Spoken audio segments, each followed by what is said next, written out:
మహాశివరాత్రి వైదిక కాలం నాటి నుంచి వస్తున్న పండుగ. ఇక హిందువులు పెద్ద పండుగల్లో శివరాత్రి ఒకటి. ఈ రోజును హిందువులు అత్యంత ఘనంగా జరుపుకుంటారు. శివుడికి ఎంతో ప్రీతికరమైన రోజు మహాశివరాత్రి. పార్వతీదేవిని శివుడు పెళ్లాడిన రోజునే ఈ పండుగగా చెబుతుంటారు. ఈ రోజు శివుణ్ణి భక్తి పూజలతో కొలిస్తే అంతా మంచే జరుగుతుందని నమ్ముతారు. ఈ ఏడాది ఇలాంటి పవిత్రమైన రోజు ఫిబ్రవరి 15వ తారీఖున వచ్చింది. శివరాత్రి రోజున రాత్రి జాగారం చేస్తుంటారు. అయితే ఏడాదిలో వచ్చే శివరాత్రులు 5. అవేమిటంటే నిత్య శివరాత్రి, పక్ష శివరాత్రి, మాస శివరాత్రి, మహాశివరాత్రి మరియు యోగ శివరాత్రి. వీటిలో పరమేశ్వరుడికి అత్యంత ఇష్టమైన పర్వదినం మహాశివరాత్రి పండుగ. ఈ రోజున శివుడు లింగోద్భవం జరిగినట్లు పండితులు చెబుతారు. శివునికి అత్యంత ఇష్టమైన తిథి కూడా ఇదేనట. అందుకే ఈ మహాశివరాత్రి రోజున శివుడిని లింగాత్మకంగా ఆరాధించిన ఎవరైనా పురుషోత్తముడు అవుతాడని మన పురాణాల మాట. ఈ పర్వదినం రోజున శివ ప్రతిష్ఠ చేసినా లేదా శివపార్వతి కళ్యాణం చేసినా ఎంతో శ్రేష్టం.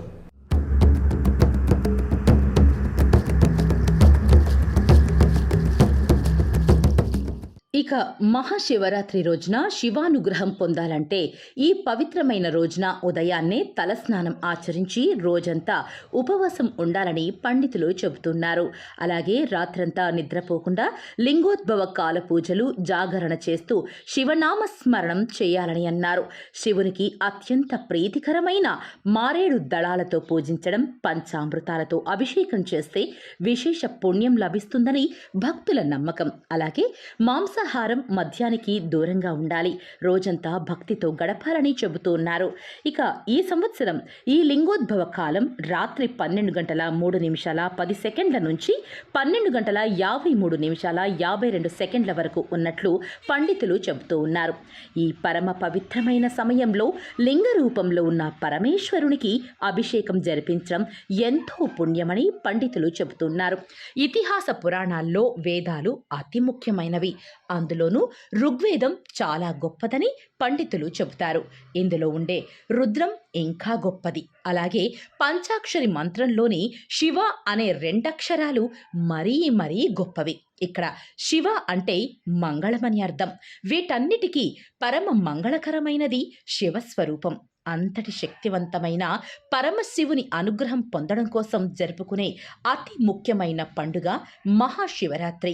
పురాణాలలో విశేషంగా చెప్పబడిన ఈ మహాశివరాత్రి పండుగని ప్రతి ఏడాది మాఘమాసం కృష్ణపక్షంలో చతుర్దశి రోజున జరుపుకుంటారు. ఈ నేపథ్యంలో ఈ ఏడాది కూడా మహాశివరాత్రి పండుగను ఫిబ్రవరి 15న జరుపుకోబడుతోంది.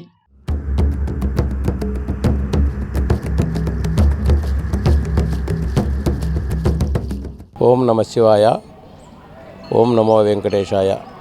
ఈ యొక్క హరిహర క్షేత్రంలో శివరాత్రి పండగ విధానం చాలా వేడుకగా, చాలా గొప్పగా జరుగుతుంది.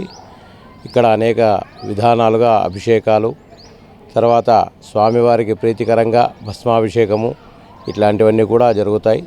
శివరాత్రి పండగ అభిషేకానికి చాలామంది భక్తులు కూడా వస్తున్నారు.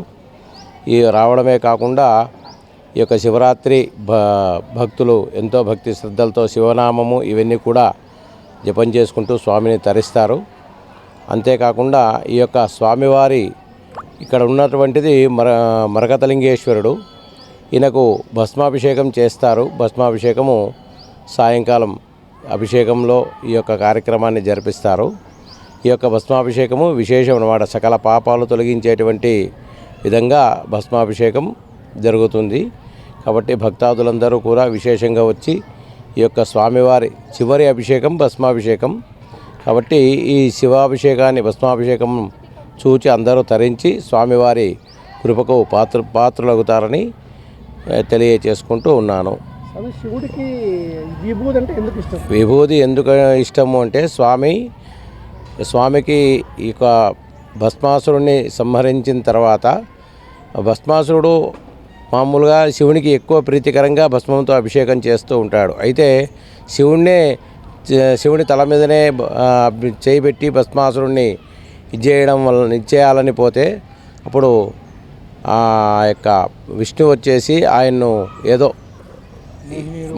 మహిమ వలన మోహిని రూపంలో ఆయన భస్మం చేసిన తర్వాత ఆ యొక్క దోషం ఏ రకంగా పోవాలా అంటే ఆ యొక్క శివభస్మం తీసుకొని శివునికి అభిషేకం చేయడం వల్ల స్వామి ఎంతో ప్రీతికరంగా ఆ యొక్క భస్మాసురుని ఆశీర్వదించి మళ్ళా మామూలుగా ఉండేటువంటి ఆ రాక్షస జన్మ అంతా పోయి భక్తిభావంతో ఉండేటట్లుగా ఆశీర్వదిస్తాడనమాట. అందుకనే శివునికి భస్మం అంటే చాలా ప్రీతికరం.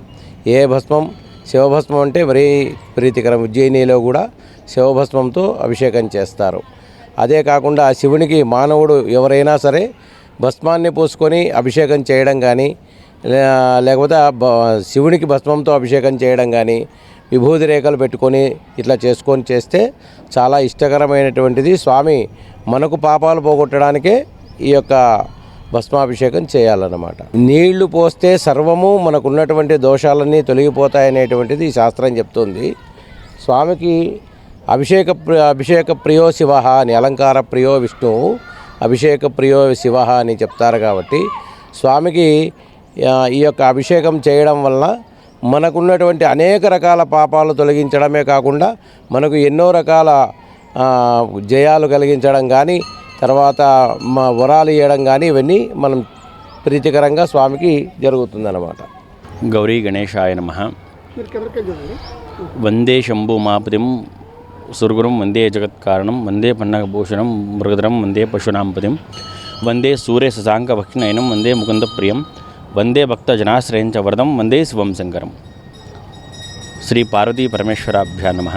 మహాశివరాత్రి పర్వదినమున భక్తాదులందరూ కూడా ఉదయం నుంచి మరునాడు వరకు ఉపవాస దీక్షలతో స్వామివారికి అభిషేకించి సర్వ పాపముల నుండి విముక్తి పొందుతారు. ఇది పురాణములు కూడా పేర్కొనబడినవి. అలాగే లింగోద్భవమూర్తి ఎలాగంటే పూర్వం ఒకానొకప్పుడు బ్రహ్మ విష్ణువులు ఇద్దరు కూడా నేను గొప్ప అంటే నేను గొప్ప, నేను గొప్ప అంటే నేను గొప్ప అనేటటువంటి వివాదం పుట్టడం జరిగింది. ఆ వివాదమునందు సద్దుమణిగించాలనే ఉద్దేశంతో పరమేశ్వరుడు లింగోద్భవమూర్తిగా అంటే అగ్నిలింగముగా భూమికి అంతు లేకుండా ఆకాశానికి కూడా అంతు చిక్కకుండా ఉద్భవించింది. ఆ లింగోద్భవమూర్తిని మీరు ఎక్కడైతే నా మొదలును మరియు అంతమును చూసి వస్తారో వారే గొప్ప అని పోటీ పెట్టడం జరుగుతుంది పరమేశ్వరుడు. అప్పుడు మహావిష్ణువు కూర్మావతారాన్ని ధారించి వరాహావతారాన్ని ధారించి భూమిని తవ్వుకుంటూ ఆ లింగం ఎక్కడ పుట్టిందో వెతకడానికి బయలుదేరాడు. అలాగే బ్రహ్మ పైన అంటే అంతము ఎక్కడుందో వెతకడానికి వెళ్ళాడు. విష్ణుమూర్తి సత్యము కలిగిన వాడు కాబట్టి వెతుకుతూ వెళ్ళినాడు కానీ ఎక్కడా దొరకలేదు అనే ఉద్దేశంతో వెనుదిరిగి వచ్చి పరమేశ్వరునికి తెలియజేయడానికి వస్తున్నాడు. అలాగే బ్రహ్మ ఎలాగైనా కానీ నేను గొప్ప అనిపించుకోవాలనే ఉద్దేశంతో దారిలో ఉన్నటువంటి బంతి పువ్వును సాక్ష్యముగా అలాగే గోవును సాక్ష్యముగా పెట్టుకుంటాడు. ఎలాగంటే నేను అంత్యమును చూసి వచ్చినాను అనే విషయాన్ని నేను చెప్పినప్పుడు మీరు కూడా నాతో నేను చూసి వచ్చినానని నాకు ఒత్తాస పలకండి అని చెప్పడం జరుగుతుంది. ఆ బంతి పువ్వు అలాగే చెప్పడం, గోవు కూడా బ్రహ్మ చూసి వచ్చినాడు అని సాక్ష్యం చెప్పడానికి సిద్ధమవుతారు.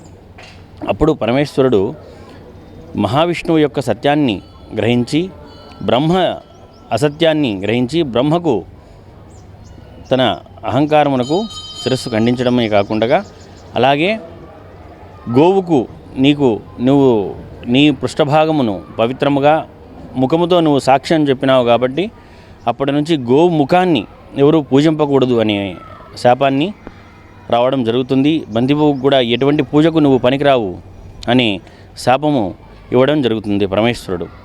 ఆ విధంగా లింగోద్భవమూర్తి శివరాత్రి నాడు అగ్నిలింగముగా ఆవిర్భవించడం జరుగుతుంది.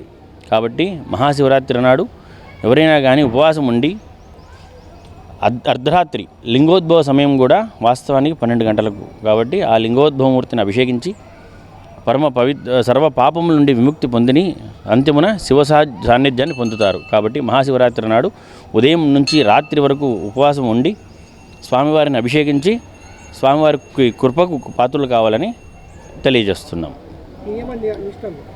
నియమనిష్టలు ఉదయం నుంచి రాత్రి వరకు నిహారం, ఆహారం ఏది కూడా తీసుకోకూడదు. కాకపోతే ఏంటంటే ఇప్పుడున్నటువంటి పరిస్థితి కాలానుగుణంగా కొన్ని రోగ సమస్యలు ఉన్నాయి కాబట్టి ఒక పళ్ళుతో అయినా కానీ ఉండవచ్చు.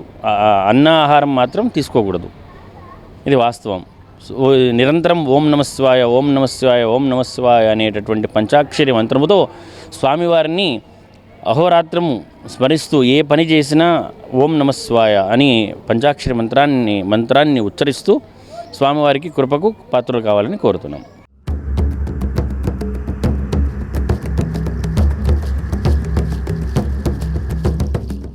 మహాశివరాత్రి నాడు శివయ్యకు హిందూ సంప్రదాయాలలో ఆచరించే అత్యంత పవిత్రమైన ముఖ్యమైన పూజా విధానాల్లో పంచామృతంతో అభిషేకం ఒకటి. పంచామృతంలో పంచ అంటే 5 అని, అమృతం అంటే అమృతంతో సమానమైన పవిత్ర పానీయమని అర్థం. దేవతామూర్తులకు అభిషేకం చేయడానికి ఉపయోగించే 5 పవిత్ర పదార్థాల కలయికనే పంచామృతం అని అంటారు. దేవుడికి పంచామృతంతో అభిషేకం చేయడం అనే ఆచారం వెనుక అత్యంత పవిత్రమైన ఆధ్యాత్మికమైన కారణాలు ఉన్నాయి. ఇందులో ఉపయోగించే పాలు, పెరుగు, నెయ్యి, తేనె మరియు చక్కెర పవిత్రతకు, స్వచ్ఛతకు, సుగుణాలకు ప్రతీకలు. పవిత్రమైన పంచామృతంలోని 5 పదార్థాలు ప్రకృతి నుంచి లభించిన పవిత్రమైనవిగా భావిస్తారు. పంచామృతంతో అభిషేకం చేయడం వల్ల జీవితంలో ప్రశాంతత, సుఖం, శాంతి, ఆయురారోగ్యాలు, దీర్ఘాయుష్షు కలుగుతాయని నమ్మకం. అలాగే సిరి సంపదలు, ధనం, ధాన్యం, సమృద్ధి ఫలితాలు లభిస్తాయని విశ్వసిస్తారు. ముక్తి, పాపాలు, గ్రహ దోషాలు తొలగిపోవడమే కాకుండా సకల శుభాలు, ఆధ్యాత్మిక పురోగతి లభిస్తుందని నమ్మకం. కోరిన కోరికలు నెరవేరుతాయని కూడా నమ్ముతారు.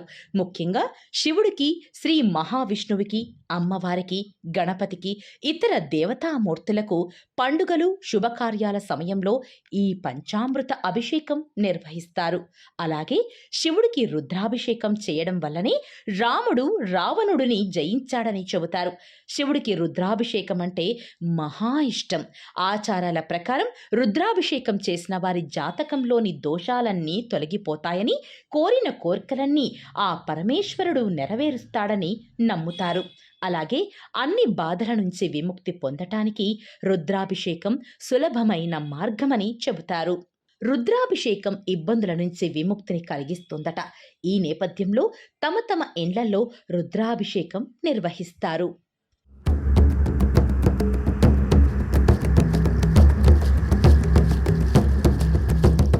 మహాశివరాత్రి సందర్భంగా ఉదయం 5 గంటల నుంచి కూడా స్వామివారికి అభిషేకాలు ఏర్పాటు చేయడం జరిగింది. అంటే గంటకు ఒక బ్యాచ్ ప్రకారం రాత్రి వరకు అభిషేకాలన్నీ జరుగుతాయి. లింగోద్భవ సమయానికి స్వామివారికి దివ్యాభిషేకం ఉంటుంది, మంగళారతి ఉంటుంది. వచ్చిన భక్తాదులందరితోటి కూడా లింగానికి జలాభిషేకం కార్యక్రమం పెట్టాము. అందరూ కూడా స్వామివారికి జలంతో అభిషేకం చేసుకోవచ్చు, రావచ్చు. అనంతరము స్వామివారి కళ్యాణ మహోత్సవం ఏర్పాటు చేయడం జరిగింది. కళ్యాణం కూడా జరుగుతుంది. రాత్రి 1 గంటకు 12 గంటలకు లింగోద్భవ సమయం అయిన తర్వాత కళ్యాణం ఉంటుంది. కళ్యాణం అయిన తర్వాత కూడా జాగరణం ప్రకారం ఉంటుంది. వచ్చిన భక్తాదులందరికీ కూడా మనం ఫలాలు ప్రసాదంగా ఏర్పాటు చేయడం జరుగుతుంది. ఓ 3-4 రకాల ఫలాలు అన్నీ కూడా కలిపి వాళ్ళకు ప్రసాదం ఏర్పాటు చేయడం జరుగుతుంది. అలాగే మరుసటి రోజు ఉదయం స్వామివారికి యథావిధిగా అర్చనలు, అభిషేకాలు అన్నీ జరిగిన తర్వాత 10 గంటల సమయంలో అన్నాభిషేకం ఉంటుంది. అన్నాభిషేకం అయిన తర్వాత అదే అన్నాన్ని మనము పెరుగన్నంతో దద్దోజనంగా తయారు చేసి ప్రసాద స్వీకరణ జరుగుతుంటుంది. కళ్యాణ భోజనాలు కూడా ఏర్పాటు చేయడం జరిగింది. కళ్యాణ భోజనాలన్నీ చేసుకున్న తర్వాత సాయంత్రం పూట స్వామివారికి ఊరేగింపు, గ్రామ ఊరేగింపు, రథోత్సవం ఉంటుంది.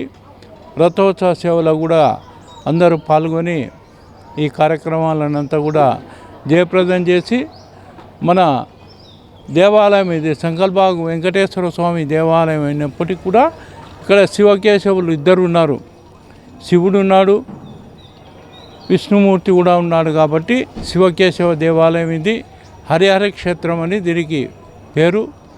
ఇక్కడ ప్రతి కార్యక్రమాలు కూడా మొన్న కూడా మనం బ్రహ్మోత్సవాలన్నీ దేవిదీప్యామనంగా బ్రహ్మాండంగా జరుపుకున్నాం వెంకటేశ్వర స్వామి. ఇప్పుడు మహాశివరాత్రి సందర్భంగా భవానీ సమేత రామలింగేశ్వర స్వామి వారి కార్యక్రమాలన్నీ కూడా మనము చేసుకుంటున్నాము. దాదాపు మా అంచనా ప్రకారం రేపు ఒక 500 మందికి భోజనాలు ఏర్పాటు చేయడం జరుగుతుంది. అలాగే వేల సంఖ్యలో కూడా మనకు దినదినాభివృద్ధి చెందుతున్న దేవాలయం కాబట్టి వస్తున్నారు. దీనికంతా కూడా మనకు అన్ని కార్యక్రమాలకు చేదోడు వాదోడుగా మన హరిహర క్షేత్ర అభివృద్ధి ప్రదాత టీజీ వెంకటేష్ గారు కూడా సహాయ సహకారాలు మనకు అందిస్తున్నారు. ఈ అందరి సహకారంతో భక్తాదులు కూడా అందరూ వస్తున్నారు. శ్రీవారి సేవకులు వస్తున్నారు. దాని తర్వాత ఈ కార్యక్రమాన్ని నగర ప్రజలందరికీ కూడా మేము స్వాగతిస్తున్నాము. అందరూ కూడా పాల్గొని ఈ మహాశివరాత్రి మహోత్సవం మనం బ్రహ్మాండంగా చేసుకోవాలని చెప్పేసి అందరినీ పిలుపునిస్తున్నాము. ఓం నమః శివాయ.